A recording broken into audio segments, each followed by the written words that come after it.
Morning YouTubers, I'm here with Sean. He's on the other side of the camera here today.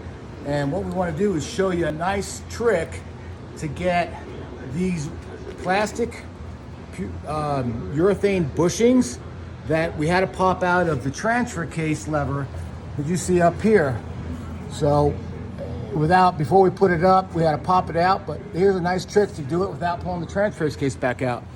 So what I'm gonna do is I'm gonna take this 1/4 inch bolt with a little washer that's about the same diameter as the back side of that.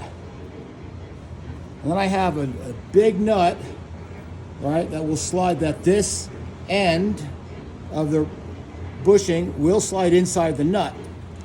Another washer and a nut on the back side of the bolt. Now, okay, so I put some lubricant on it and some washers that'll cover all of the bushing. So when I start tightening this up, there you go.